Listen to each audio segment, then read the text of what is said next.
Imagine an emperor who ruled the largest empire of the ancient world, but instead of losing himself in the luxuries of power, he dedicated his life to philosophy and the pursuit of virtue. This man was Marcus Aurelius, the last of Rome's 5 good emperors. But what made him one of history's most fascinating leaders? And how did his choices shape the destiny of an empire on the brink of collapse? Born in the year 121 after Christ, in a Rome that already dominated most of the known world, Marcus Aurelius came from noble origins. As the son of an aristocratic family, he was groomed from an early age to rule, yet his journey was far from easy. At just 3 years old, he lost his father and was raised by his mother and grandfather.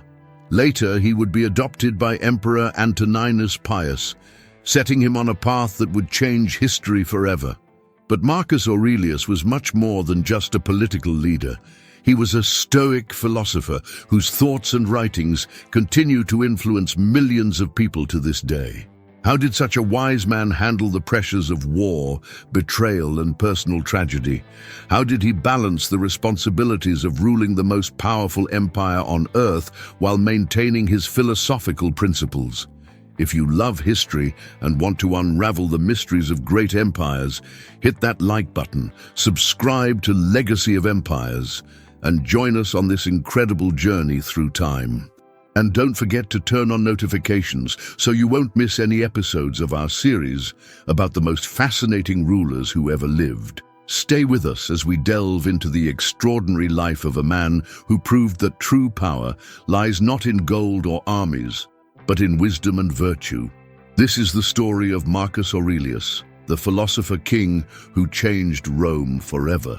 Born into a life of privilege in 121 after Christ, Marcus Aurelius seemed destined for greatness from the start. However, his path was not without its share of hardships. At the tender age of 3, young Marcus faced his first major life challenge, the death of his father. This tragic event would shape his early years and set him on an unexpected journey toward becoming one of history's most remarkable philosopher-kings. Raised by his mother Domitia Lucilla and his grandfather, Marcus received an education that would be the envy of any Roman noble. His family spared no expense, bringing in the finest tutors of the age. Among these brilliant minds were Herodes Atticus and Marcus Cornelius Fronto, who taught him not just the mechanics of Greek and Latin, but the art of rhetoric and the power of eloquent expression. But what truly set young Marcus apart was his natural inclination toward philosophical thinking. While other noble children might have been content with the luxuries of their position, Marcus found himself drawn to deeper questions about life, virtue, and human nature. He was particularly captivated by Stoicism, a philosophical school that emphasized self-control, rational thinking, and the pursuit of virtue above all else. Here's something fascinating. Imagine a young future emperor sitting in his chambers late at night, writing his innermost thoughts in a personal journal. This journal would later become one of the most influential philosophical works in human history, the Meditations. What makes this even more remarkable is that Marcus never intended for anyone to read these writings. They were simply his private reflections, his way of making sense of the world and his place in it. The Meditations weren't written in the comfort of a palace, but rather during military campaigns, often in the harsh conditions of frontier camps. Picture this, the most powerful man in the known world, taking time between battle strategies and imperial duties to contemplate the nature of existence and human virtue. These weren't just abstract thoughts. They were practical guidelines for living, forged in the crucible of real-world challenges and responsibilities.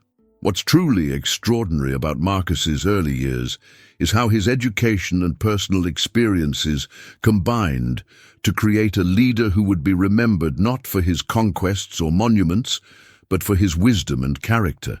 His tutors didn't just teach him facts and figures.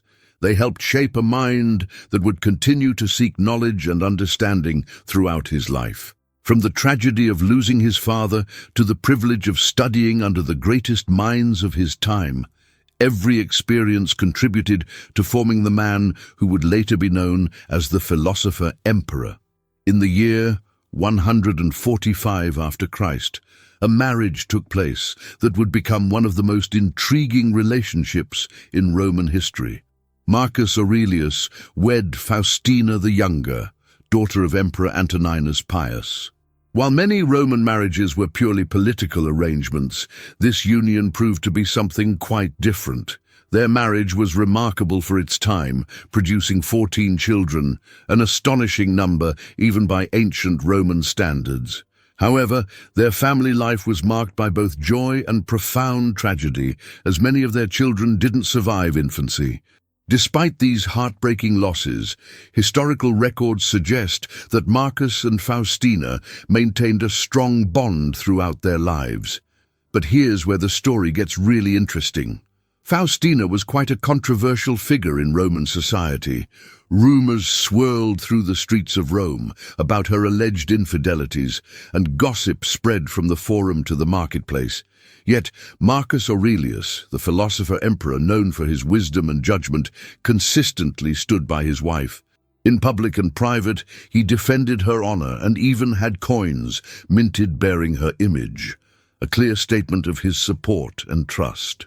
One of the most captivating tales about Faustina involves a supposed romance with a gladiator. According to this ancient scandal, Faustina fell deeply in love with a powerful arena fighter. When Marcus discovered this, legend suggests he consulted with Chaldean soothsayers, who advised him to have the gladiator executed and have Faustina bathe in his blood.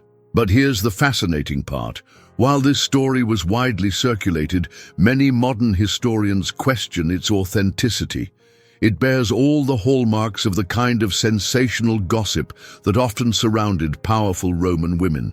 What we do know for certain is that Marcus Aurelius's behavior toward Faustina was remarkably different from how most Roman men of his status treated their wives. After her death, he had her deified, made into a goddess, and established a charity for orphan girls called the Puellae Faustinianae, or Girls of Faustina. He even had a temple built in her honor.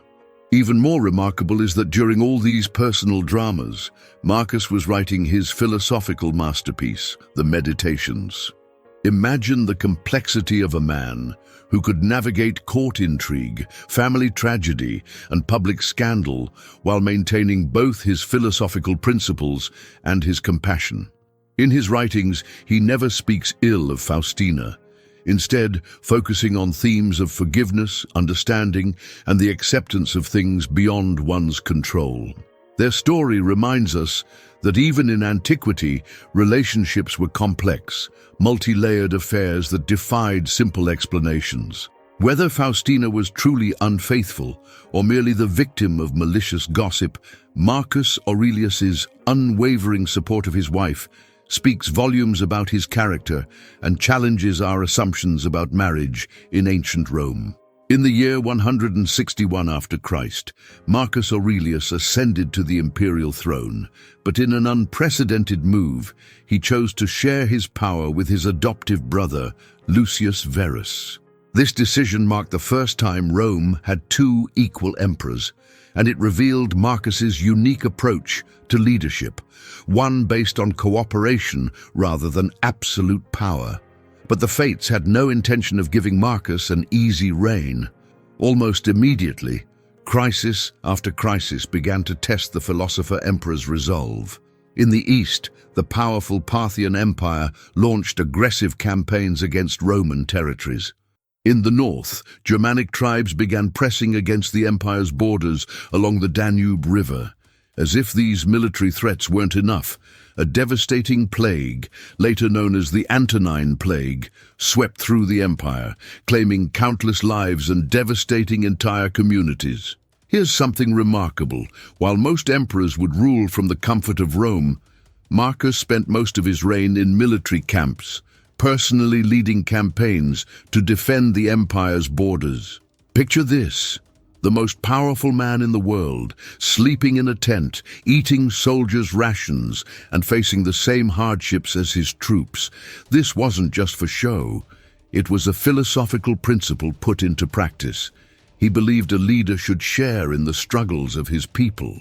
But what makes Marcus truly extraordinary is how he managed to maintain his philosophical principles even in the midst of war. While commanding armies and planning military strategies, he would retreat to his tent at night and write what would become his masterpiece, the Meditations. Imagine the scene. By candlelight, after a day of making life and death decisions, this warrior philosopher would contemplate the nature of existence and human virtue. During his campaigns along the Danube, facing the harsh winters and the constant threat of Germanic invasions, Marcus wrote some of his most profound observations. "The universe is change. Our life is what our thoughts make it," he wrote, while literally watching his empire change around him. These weren't just abstract philosophical musings. They were practical reflections from a man trying to maintain his humanity while dealing with the brutal realities of war and leadership.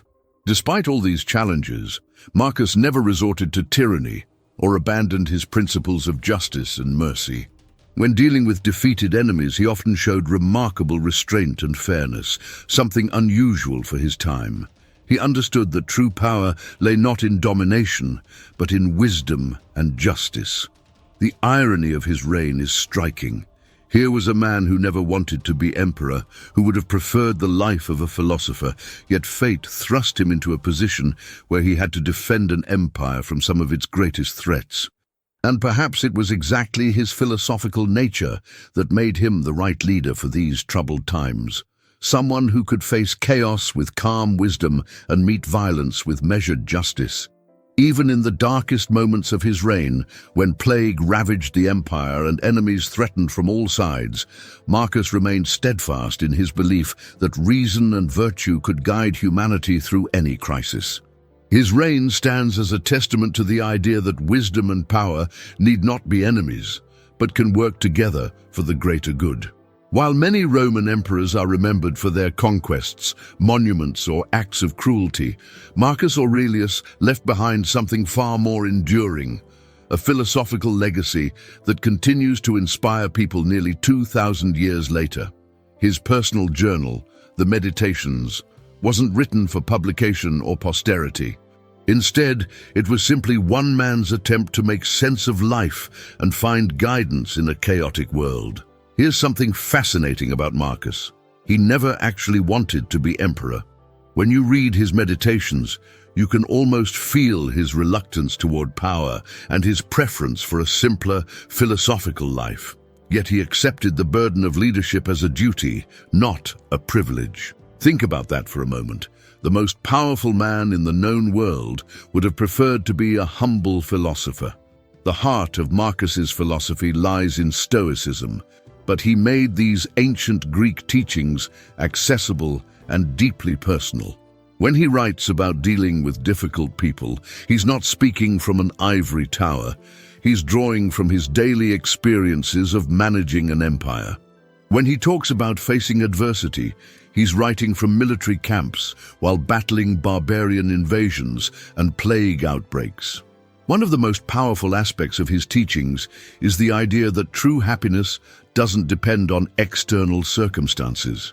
Imagine being an emperor who could have anything he wanted, yet concluding that genuine contentment comes from within. He wrote, "Very little is needed to make a happy life. It is all within yourself, in your way of thinking." His practical wisdom speaks to us across the centuries. Having trouble with someone at work, Marcus would advise you to remember that people don't act badly because they want to. They do it because they don't know better. Feeling overwhelmed by life's challenges, he'd remind you that the impediment to action advances action.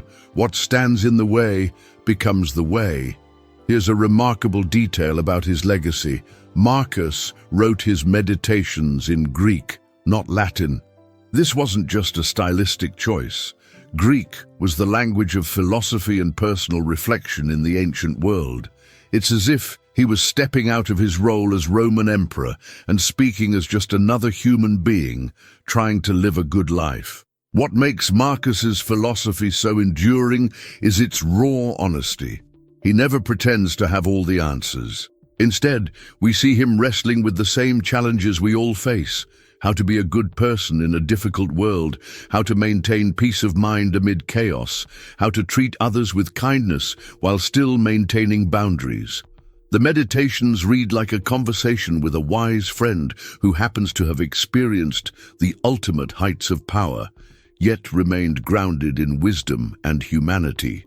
When he reminds himself to look within, within is the fountain of good, he's speaking not just to himself, but to anyone who has ever struggled with life's challenges. Perhaps the most powerful aspect of Marcus's legacy is how it demonstrates that wisdom and power need not be separate. In a world often divided between thinkers and doers, he showed that it's possible to be both, to act decisively in the world while maintaining inner peace and philosophical perspective. Today, nearly 2 millennia after his death, Marcus Aurelius's words continue to guide people through their personal battles, just as they once helped him navigate the challenges of ruling an empire. His legacy reminds us that true power lies not in controlling others, but in mastering ourselves, and that wisdom isn't just for philosophers, it's a practical tool for living a better life. As we conclude our journey through the life of Marcus Aurelius, we find ourselves reflecting on an extraordinary individual who managed to be both a powerful emperor and a profound philosopher. His story isn't just about ruling an empire, it's about maintaining wisdom and composure in the face of overwhelming challenges. Think about this. Here was a man who faced foreign invasions, deadly plagues, family tragedies, and the constant burden of ruling the known world. Yet instead of being crushed by these pressures, he transformed them into opportunities for growth and understanding. His response to chaos wasn't to build higher walls or amass more weapons. It was to look within and cultivate inner peace. What's truly remarkable about Marcus Aurelius is how relevant his teachings remain today. When we face our own challenges, whether in our personal lives or professional careers, we can look to his example. He showed us that true strength isn't about controlling external circumstances, but about mastering our response to them. Just imagine, if Marcus could maintain his integrity and philosophical principles while managing an empire in crisis, what might we be capable of in our own lives? His legacy challenges us to be better, to think deeper, and to face our own struggles with the same dignity and wisdom he demonstrated. The next time you're facing a difficult situation, remember the emperor who wrote his philosophical reflections by candlelight in a military tent, who treated his enemies with mercy, who faced personal betrayals with understanding, and who never let power corrupt his pursuit of wisdom. History has seen many powerful leaders, but few have left behind such a profound legacy of wisdom and humanity. Marcus Aurelius reminds us that greatness isn't measured by conquests or wealth, but by how we conduct ourselves in the face of life's challenges. If you found inspiration in the story of this remarkable emperor-philosopher, I invite you to join our community of history enthusiasts. Hit that like button, share this video with friends who appreciate deep historical insights, and subscribe to Legacy of Empires for more fascinating stories from the ancient world. Together, let's continue exploring the wisdom of the past to better understand our present. Until our next historical journey, remember Marcus's timeless wisdom. The best revenge is to be unlike him who performed the injury. Thank you for watching, and we'll see you in our next exploration of history's greatest empires and leaders.